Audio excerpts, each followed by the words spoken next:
Boa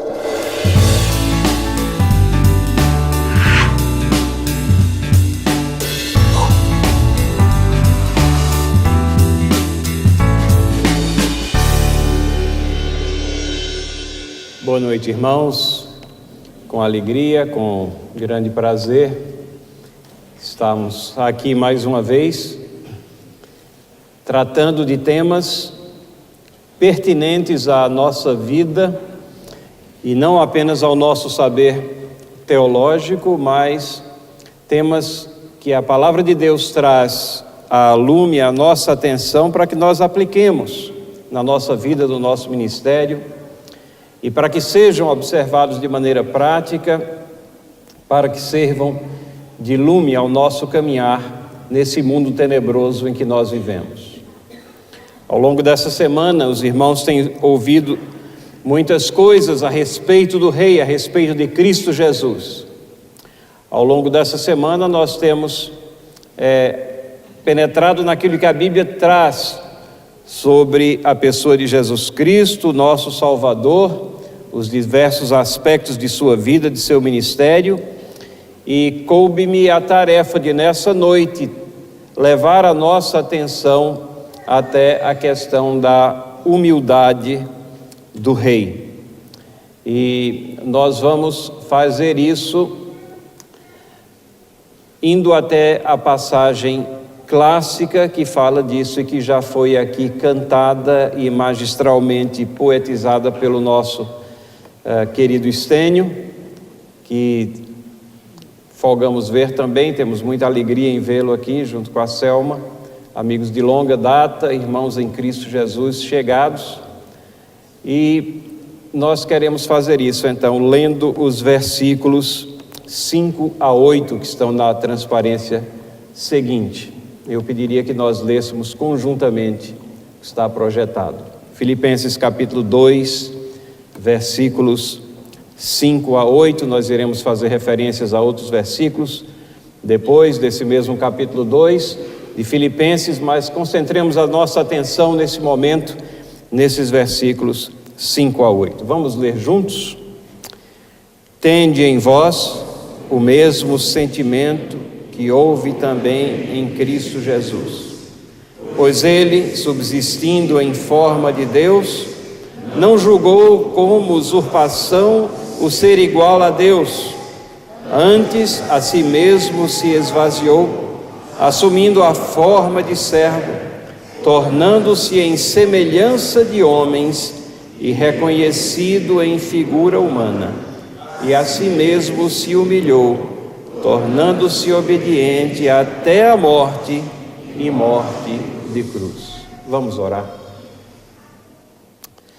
Ajuda-nos, Senhor, na medida em que nós nos achegamos à Tua Palavra, para que possamos compreender a profundidade dos ensinamentos aqui contidos, para que nós possamos, Senhor, ter a percepção do Teu amor para conosco, e de que a humildade e a humilhação a qual o nosso Senhor Jesus Cristo foi submetido, foi algo real, intenso em nosso favor, por amor a nós, ao seu povo, por amor à igreja, para que pudéssemos ser resgatados, essa identificação intensa conosco que nós vemos retratada nas Escrituras.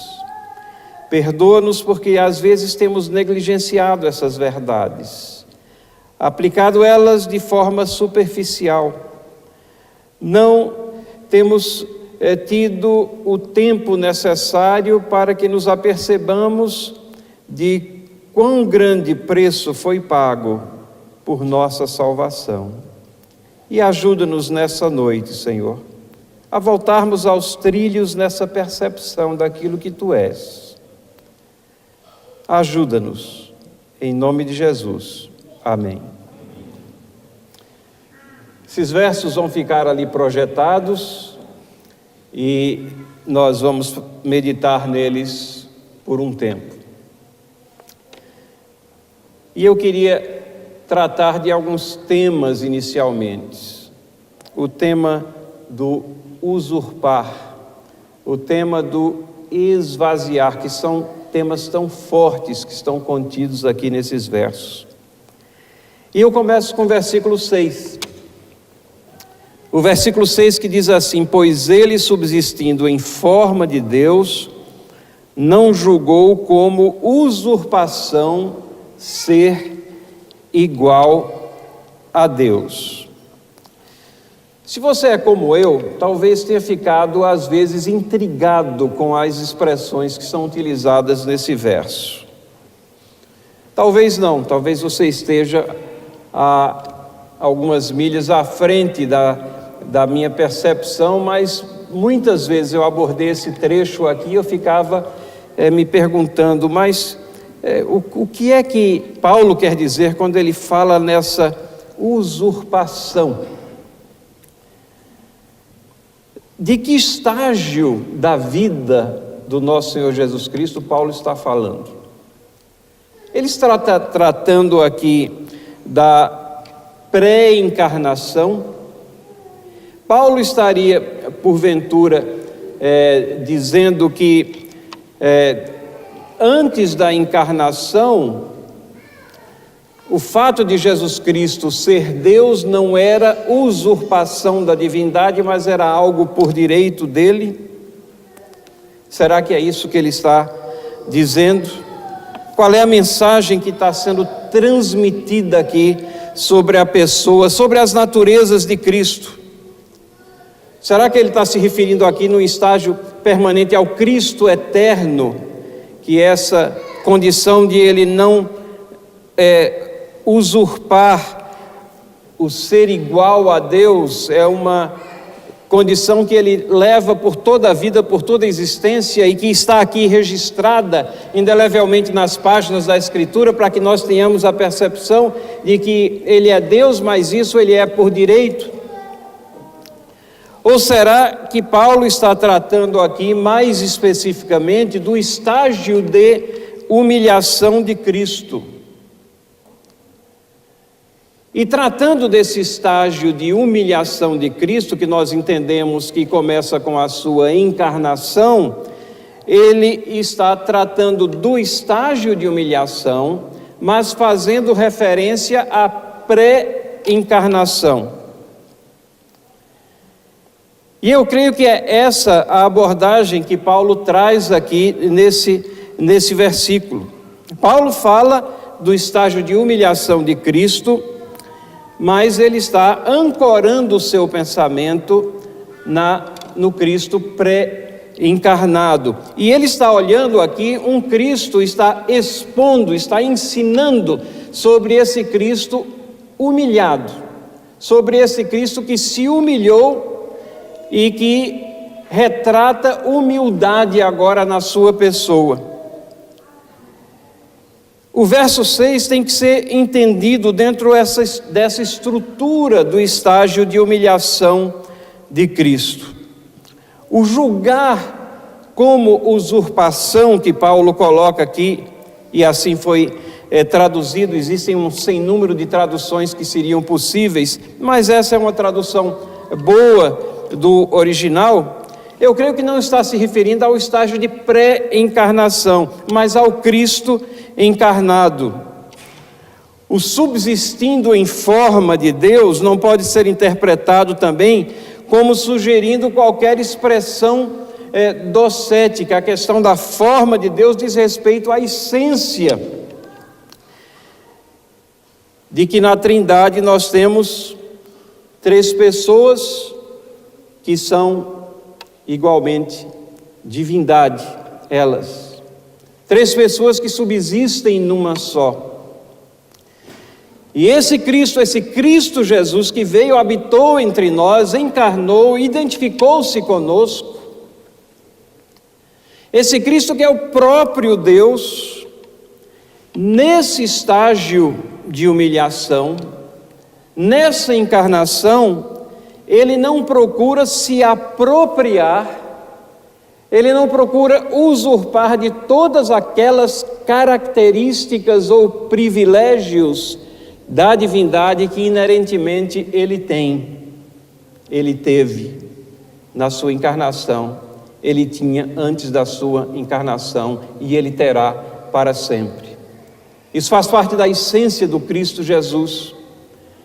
Mas ele não procura se apropriar de tudo aquilo para atravessar o estágio do Cristo encarnado, porque agora o foco dele é exatamente estar nesse estágio de humilhação, servindo de servo.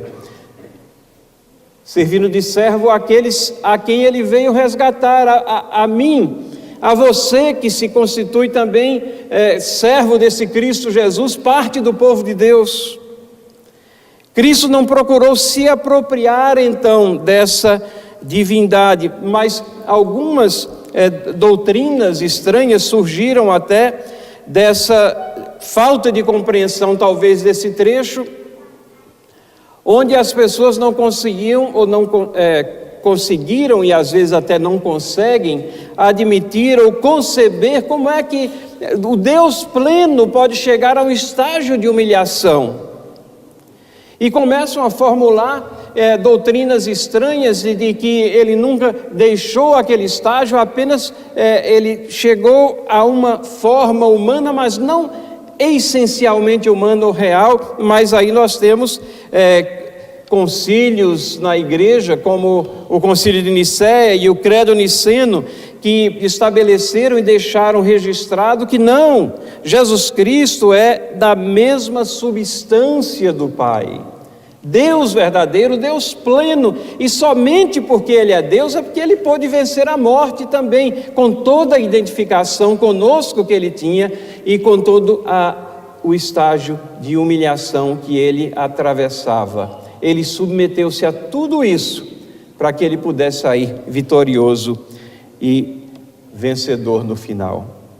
Então, quando nós lemos aqui Ele subsistindo em forma de Deus, não julgou como usurpação ser igual a Deus, nós entendemos que na encarnação Ele não apelou, Ele não usurpou, Ele não apelou, Ele não se apropriou da igualdade latente que Ele possuía.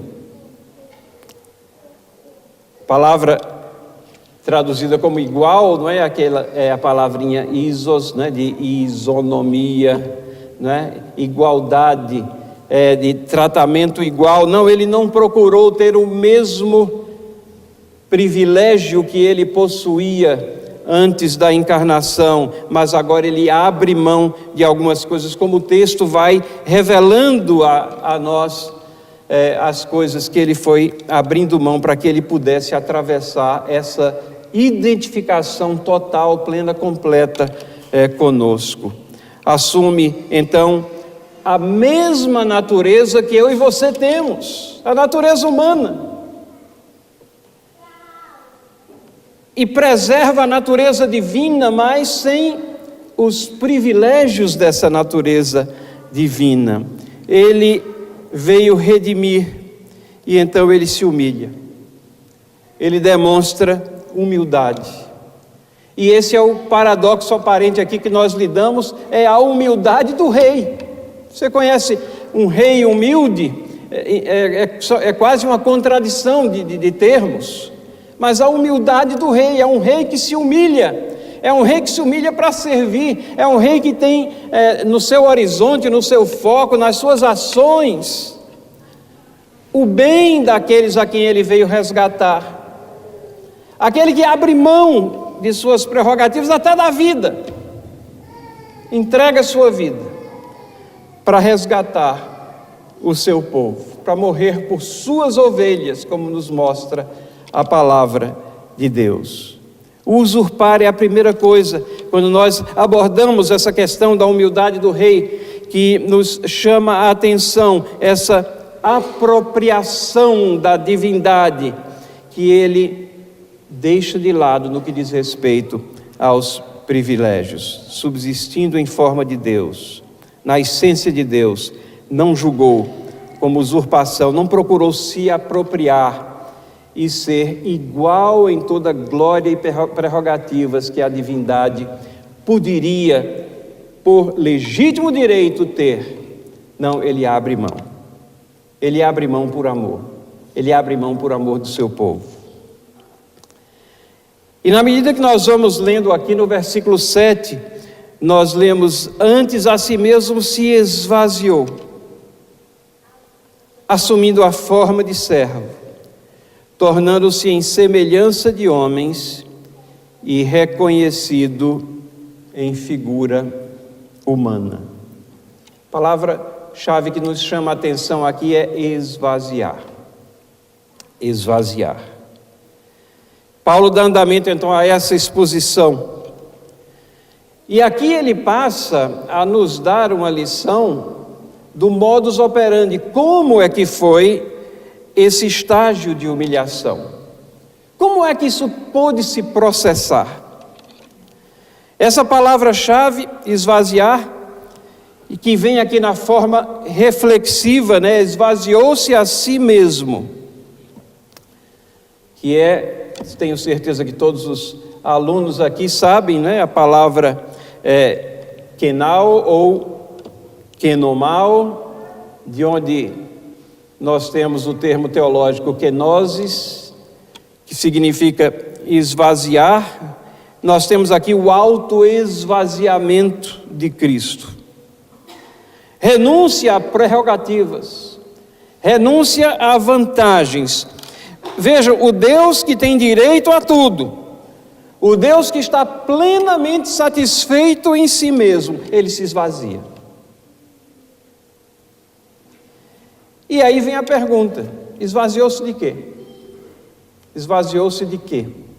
Especificamente, porque ele permaneceu Deus. Não foi de sua divindade que ele se esvaziou. E a palavra de Deus deixa isso muito claro quando mostra que a sua prerrogativa de divindade, essa foi mantida. Ele aceitou a adoração, e nós aprendemos isso e vemos lá no Novo Testamento como é que nós provamos pela Bíblia que Jesus Cristo é Deus. Enquanto ele estava aqui encarnado, ele se apresentava claramente como Deus verdadeiro, recebia adoração e tinha atributos da divindade também. Ele não trocou a divindade dele por sua humanidade. Ele não se tornou menos do que ele era, e nem do que ele é. Ele reteve sua natureza divina e se encarna numa natureza humana. Mas esvaziou-se de quê? Várias coisas que a gente pode identificar aqui. Ele esvaziou-se, obviamente, de sua glória.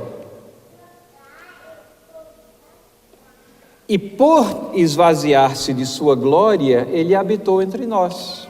Tudo se encaixa, tudo faz parte do plano de redenção. E ao vermos ele, não com nossos olhos, agora os discípulos o viram com seus olhos, mas nós vemos através dos olhos e da escrita, dos autores bíblicos. Ao vermos ele, ao interagirmos com ele através das páginas das Escrituras Sagradas e do testemunho do Espírito Santo que está em nós, nós nos relacionamos com o Pai. E se ele não tivesse esvaziado de sua glória, ele não teria condição de cumprir a sua missão, que era de se identificar plenamente conosco e nos resgatar. Então ele se esvaziou da sua glória. Isso é muito claro, não somente nesse trecho aqui, onde nós temos isso por inferência, sabemos do que ele não se esvaziou, mas João 17:5 deixa isso claro para nós, quando ele está naquela oração sacerdotal e ele ora assim: e agora, glorifica-me ao Pai. Está chegando a hora, né? Então glorifica-me ao Pai, contigo mesmo, com a glória que eu tive. Com a glória que eu tive junto de ti, antes que houvesse mundo. A eternidade de Cristo aqui configurada. A identificação dele na Trindade eterna. Mas uma expressão clara de que naquele momento em que ele ora, é o momento de humilhação, de humildade, onde ele deixou para trás a sua glória. Então ele esvaziou-se da sua glória.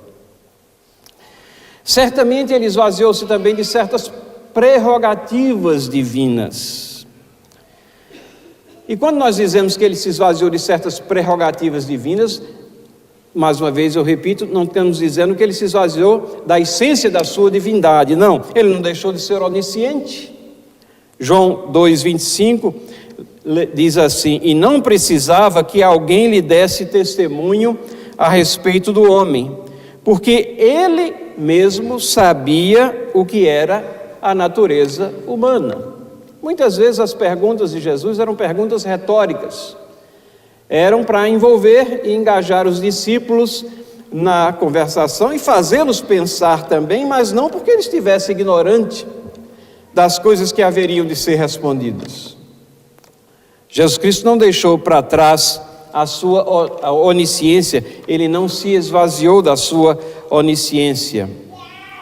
Mas como é que nós podemos entender certos registros bíblicos, como Mateus 24:36, que diz, e esse é um dos versículos muito difíceis na Bíblia, mas a respeito daquele dia e hora, ninguém sabe, nem os anjos dos céus, nem o Filho, senão o Pai. Irmãos e irmãs, eu entendo esse versículo aqui plenamente como sendo um retrato do que está acontecendo naquele momento em que ele fala e que ele está pregando, à luz desse esvaziamento voluntário, à luz desse estágio de humilhação. Ninguém causou isso, ninguém provocou, não existe força superior a Deus, mas ele voluntariamente decidiu velar a si mesmo esse conhecimento naquele momento. Existem muitas outras passagens difíceis na Bíblia, e principalmente nessa questão da encarnação, as duas naturezas, como por exemplo, nós lemos o registro bíblico de que ele crescia em conhecimento. Como é que Deus pode crescer em conhecimento? Mas aqui nós temos as duas naturezas, não podemos esquecer.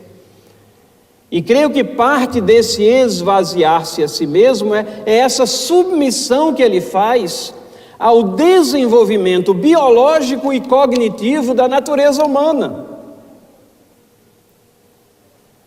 onde a divindade se faz presente num estágio bem cedo. Nos 12 anos ele já estava falando com os mestres e como mestre, mas ao mesmo tempo nós temos toda a essência da humanidade na sua pessoa. É um grande mistério, mas são verdades bíblicas que estão ali para serem aceitas, mesmo que nós, na nossa finita compreensão, não consigamos reconciliar ou entender todos os ângulos.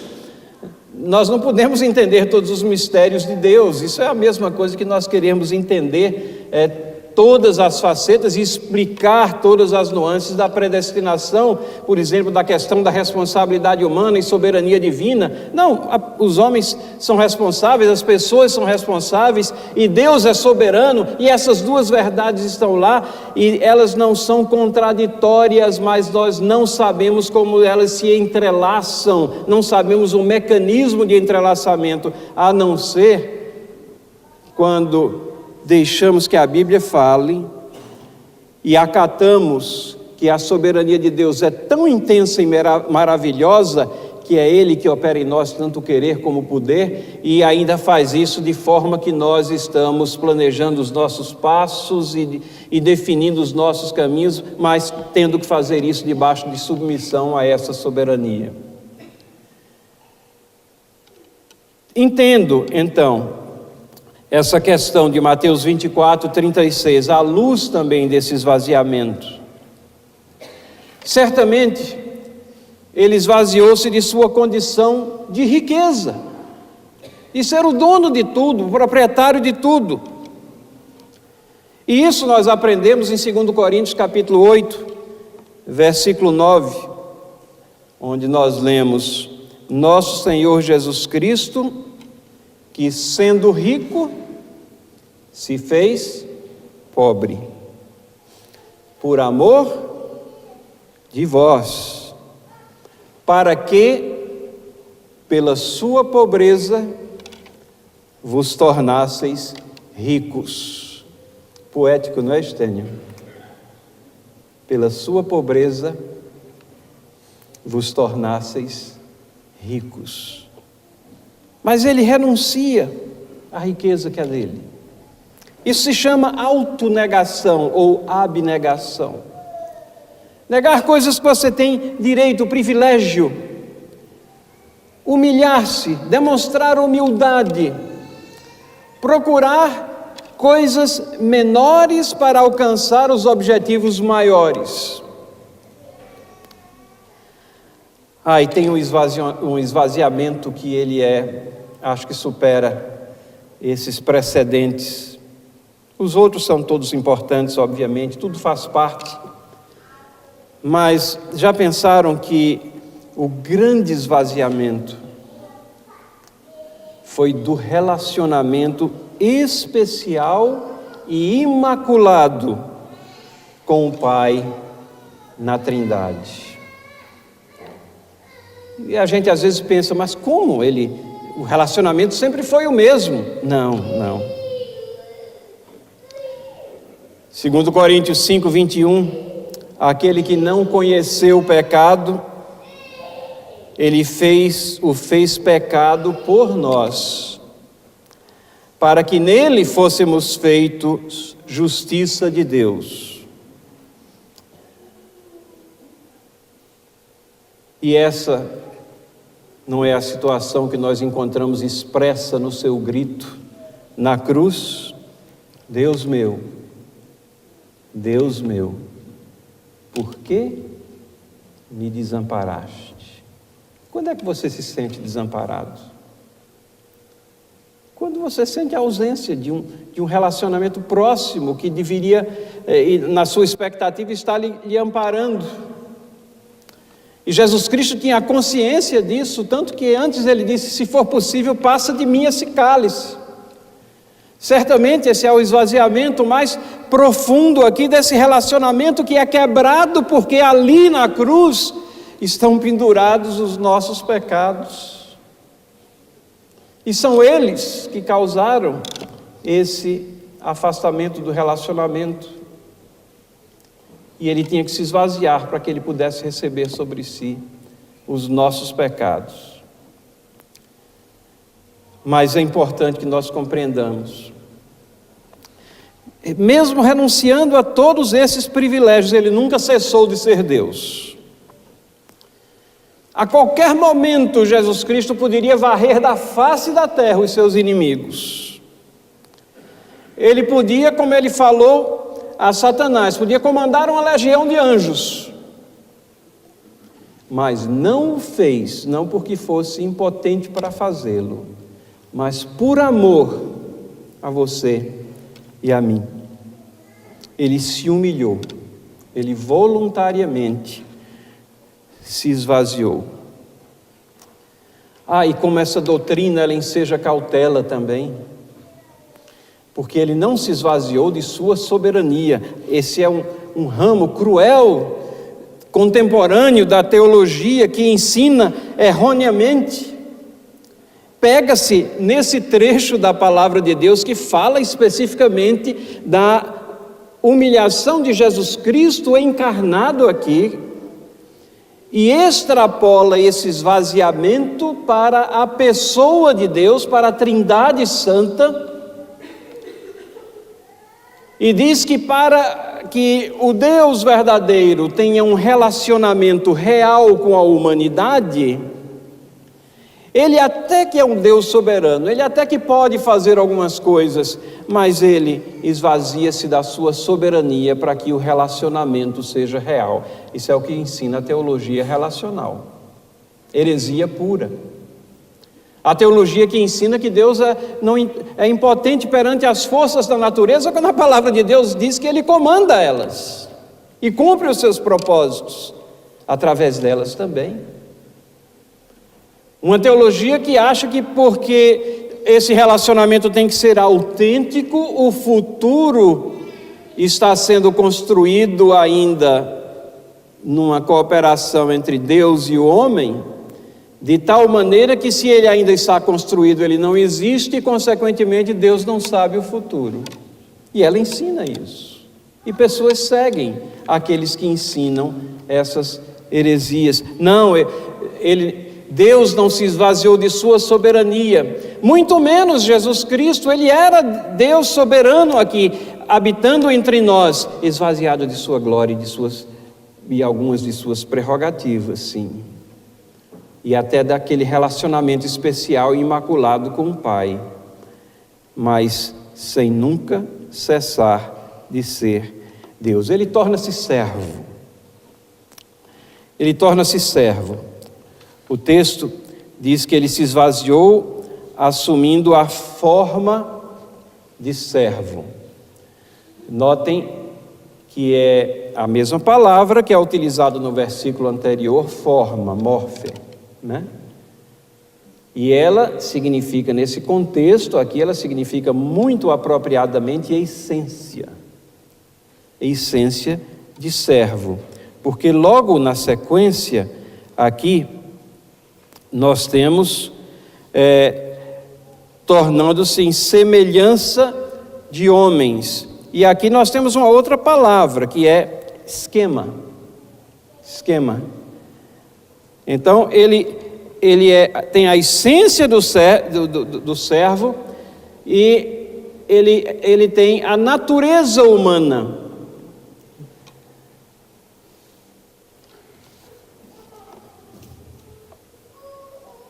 Jesus Cristo, nesse esvaziamento, nesse estágio de humilhação, onde ele abre mão de suas riquezas, da propriedade que era dele, ele não tinha nada próprio, ele estava com foco tão intenso na sua missão, esse era o seu foco, que ele pouco estava ligando para bens, propriedades, né? E isso começa desde o nascimento, né? O berço não era dele, ele não tinha um lugar específico para descansar, ele descansou em diferentes lugares, o barco ele tomava emprestado, até o animalzinho, o jumentinho, para a entrada também, o cenáculo, o local onde foi tomada a Santa Ceia, foi tomado emprestado também, e até o túmulo foi emprestado. É interessante porque o único que caminhou nessa terra, o único que tinha o direito de ter tudo, ele renuncia a tudo para servir. O único que tinha o direito de ter tudo, renuncia a tudo para servir. Se nós traçamos o contraste anterior com a teologia relacional, que contraste é esse com a teologia da prosperidade, não é? E vocês já devem ter ouvido algumas distorções aí, absurdas, que são ensinadas às vezes dizendo, não, Jesus Cristo era fashion, vejam a túnica dele, como ela era cobiçada, lançaram até sorte em cima, não era uma túnica qualquer, era uma túnica rica, então, consequentemente, nós temos também que ser fashion, né? Nós temos que procurar ter tudo, e Deus abençoa. É lógico que Deus abençoa materialmente os seus, nós não estamos falando que não, mas essa não é a essência da religião, nem da religiosidade, meus irmãos. Isso é uma distorção cruel também, que tem enganado vidas. O único que caminhou nessa terra, que tinha direito de ter tudo, renuncia a tudo para servir. E esse verso ainda diz assim, que ele se identificou com pecadores, semelhança. Vejam, isso significa que ele assumiu o nosso corpo, um corpo, carne, sangue, um corpo igual ao nosso. Colossenses 1:22 deixa isso claro. Ele nasceu de mulher, nasceu como eu nasci, como você nasceu. Gálatas 4:4 fala disso. Ele teve a mesma carne, o mesmo sangue que eu e você. Hebreus 2,14 deixa isso claro também. Jesus Cristo, nesse estágio de humilhação, nós não devemos nos enganar, isso daqui não foi um passeiozinho para ele, não. Ele teve tristeza, sofrimento, dor, sede, fome, morte. Todos os efeitos cósmicos da queda foram experimentados por Cristo Jesus, sem que ele fosse pecador. Hebreus 4,15 deixa isso muito claro, né? Foi semelhante a nós em tudo, porém, sem pecado. E dá a razão também, para que ele fosse sumo sacerdote, aquele que nos representasse adequadamente, ele tinha que ser semelhante àqueles representados. Hebreus 2,17 também nos ensina isso. Então, o verso 7 diz assim: tornando-se em semelhança de homens, e termina, você pode pensar que é até uma repetição para ênfase, reconhecido em figura humana, mas nós temos aqui um aspecto diferente, é uma forma de ver diferente. O fato dele ter se tornado a semelhança de homem, está falando da essência dele aqui.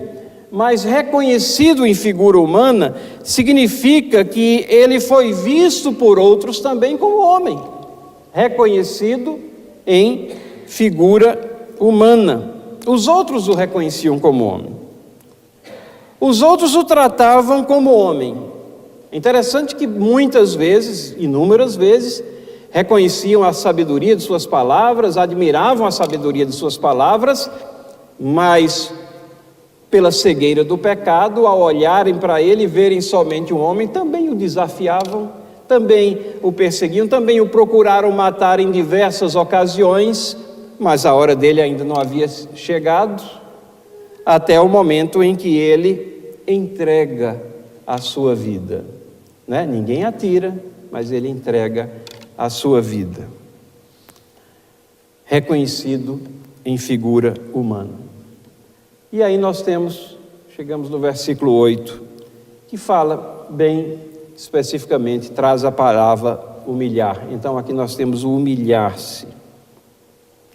A si mesmo se humilhou, tornando-se obediente até a morte, e morte de cruz.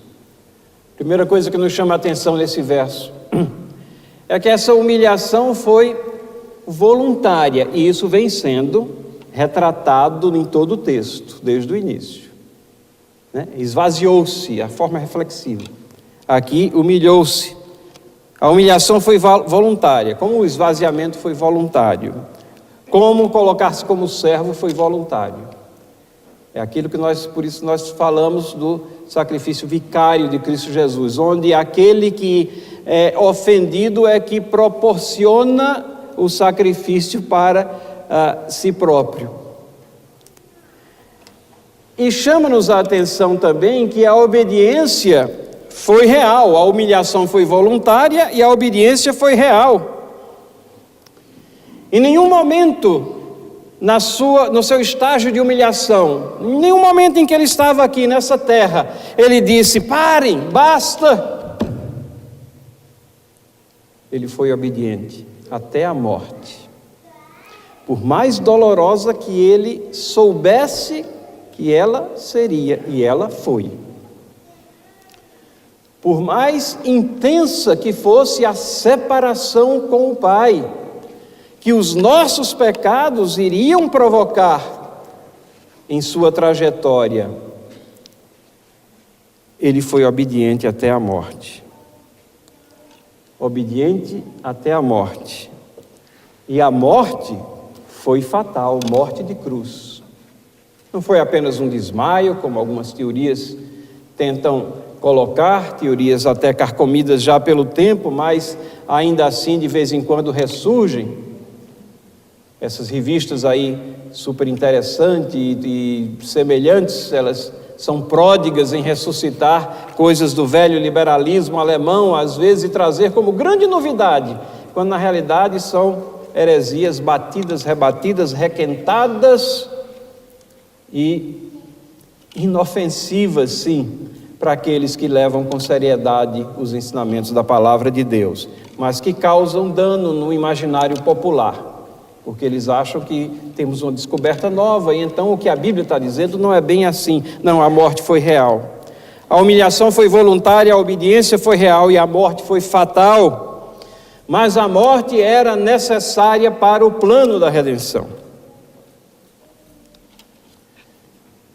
Morte de cruz. Mas vocês notaram que nós deixamos para trás lá o versículo 5? Começamos todo esse tratamento do texto no versículo 6. E o propósito de toda essa exposição aqui está lá no versículo 5. Tende em vós o mesmo sentimento que houve também em Cristo Jesus. Toda essa exposição detalhada, toda a formulação teológica,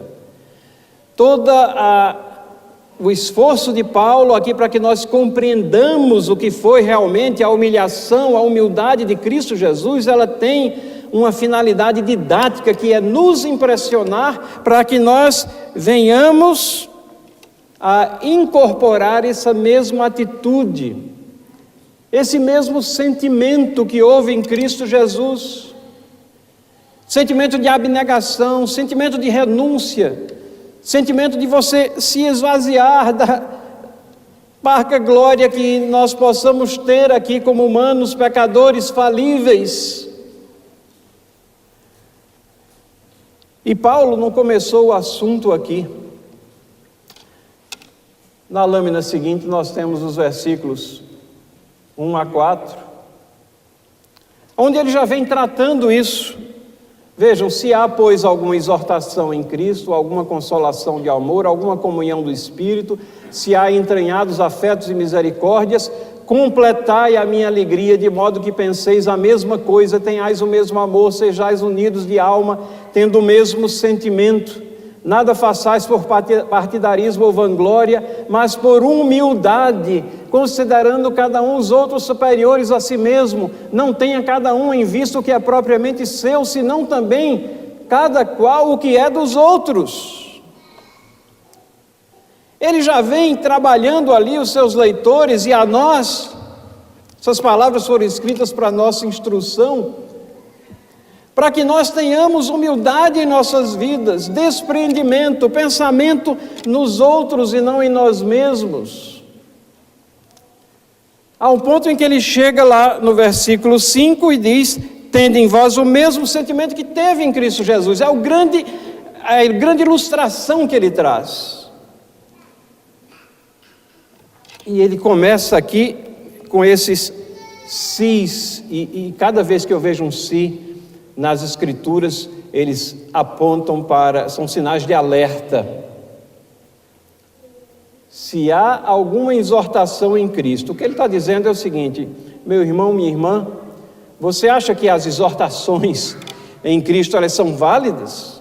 Ou vocês acham que isso são só palavras jogadas aqui, formulações teológicas, campo de estudo e para intelectuais discutirem o que pode ou não ser aceito? Que tema contemporâneo nós vamos introjetar aqui? Há alguma validade nas exortações da Bíblia, da palavra de Deus? O amor de Deus, o amor de Cristo, ele é real para você, ele é real para mim?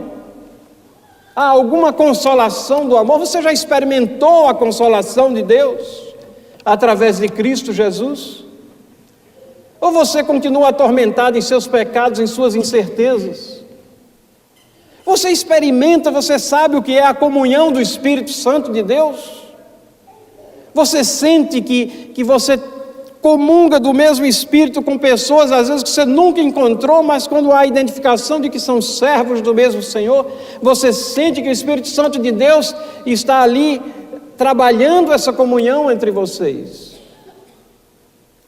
Você demonstra afeto, misericórdia, compaixão em suas ações.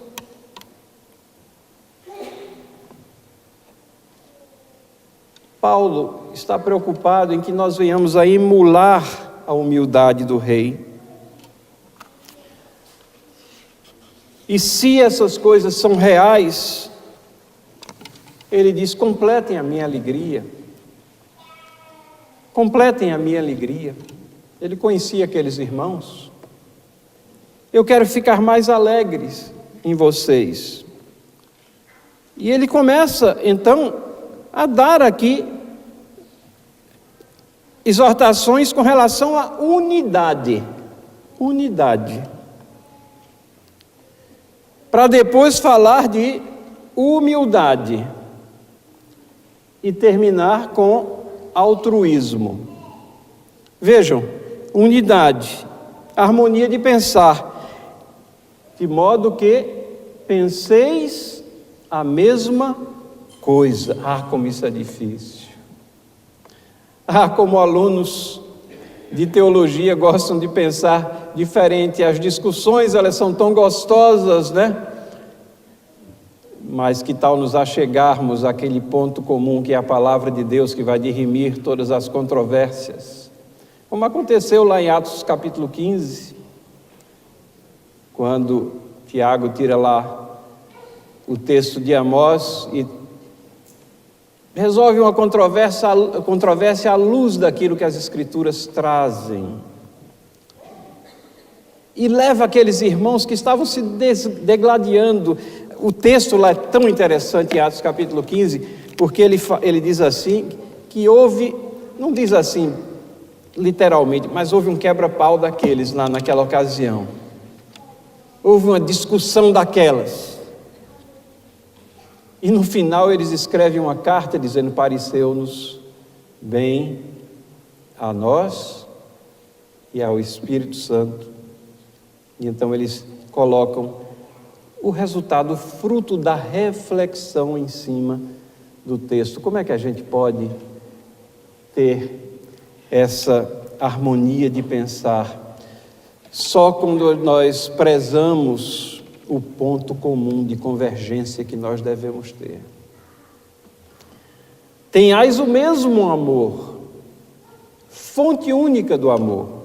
Só quando nós nos esforçamos para entender o amor com o qual nós fomos amados. Unidade de espírito, unidos de alma, diz o texto. Similaridade de sentimentos. Se a situação demanda misericórdia, que sejamos todos misericordiosos. Se a situação demanda a nossa repreensão, que também tenhamos o mesmo sentimento de indignação, que ele seja firmado não em posições pessoais nossas, mas em cima daquilo que a Bíblia condena. A Bíblia não nos manda sermos geleias amorfas em todas as situações, não. Temos que ter posições, mas que elas sejam as da palavra de Deus e não aquelas que nós pessoalmente abraçamos às vezes. Então, unidade é a primeira exortação que nós vemos aqui. E aí, no versículo 3, ele trata de humildade, ausência de partidarismo. Nada façais por partidarismo. Ausência de orgulho ou da procura da glória. Nada façais por partidarismo ou vanglória. E ele já qualifica que tipo de glória é a glória humana, não é? Ela é vã, vazia, inexistente. A chamada é para uma visão despojada de si mesmo, de abnegação, por humildade, uma visão elevada dos demais, considerando cada um os outros superiores a si mesmos. E aí no versículo 4, nós temos a chamada ao altruísmo. Ele diz assim: não tenha cada um em vista o que é propriamente seu. Desprendimento e generosidade, senão também cada qual o que é dos outros. Pensar nos outros antes de nós. Tantos segredos aqui para nos levar àquele ponto aonde ele nos diz: tende em vós o mesmo sentimento que houve em Cristo Jesus. O sentimento que houve em Cristo Jesus foi esse. Vocês percebem a relação da humildade com unidade e altruísmo? Humildade é central, mas ela começa com unidade, com união. E como é que nós queremos ser humildes se nós estamos sempre nos degladiando? Como é que nós vamos ser humildes se nós sufocamos o amor comum? Como vamos conseguir ser humildes se nós estamos sempre julgando os motivos dos nossos irmãos? Como é que haveremos de ser humildes se nós alimentamos sentimentos adversos e esquecemos os princípios bíblicos de gentileza, do trato cordial, do reflexo necessário ao mesmo sentimento que Cristo demonstrou por nós ao nos resgatar? Cristo nos ama não porque nós sejamos amáveis, mas apesar do nosso pecado. Nós somos gente ruim e Ele nos recebeu dessa forma e nos acata dessa maneira, corrigindo em nós e iluminando o nosso caminhar para que Ele venha agradar a Deus. Humildade se revela no altruísmo de nossas ações, em pensar menos no que é nosso, buscarmos sempre o bem do próximo. E aí, ao usarmos isso daqui como modelo comportamental para a igreja, para nossas pessoas, nós estamos nos achegando, possivelmente bem longe, mas nos achegando, convergindo nesse sentimento que houve também em Cristo Jesus. E naqueles versos anteriores nós vimos o que é que o nosso Senhor Jesus Cristo atravessou por amor a nós, porque Ele foi o Rei humilde. Mas ainda bem que o texto não termina ali, não termina na morte de cruz. Na próxima lâmina, nós temos os 3 últimos versículos até o versículo 11. Vamos ler juntos? Pelo que também Deus o exaltou sobremaneira, e lhe deu o nome que está acima de todo nome, para que ao nome de Jesus se dobre todo joelho, nos céus, na terra, debaixo da terra, e toda língua confesse que Jesus Cristo é o Senhor, pela glória de Deus Pai. Esse é o nosso Senhor. Esse é o seu Senhor, esse é o Senhor da igreja. Esse é o Rei exaltado, o Rei vitorioso. Mas Ele somente é o nosso Salvador e Senhor, porque Ele se humilhou, porque Ele é o Rei humilde. E é esse Rei humilde que pede e conclama a você e a mim, para que nós tenhamos o mesmo sentimento que Ele e sejamos também humildes uns para com os outros. Que Deus nos abençoe.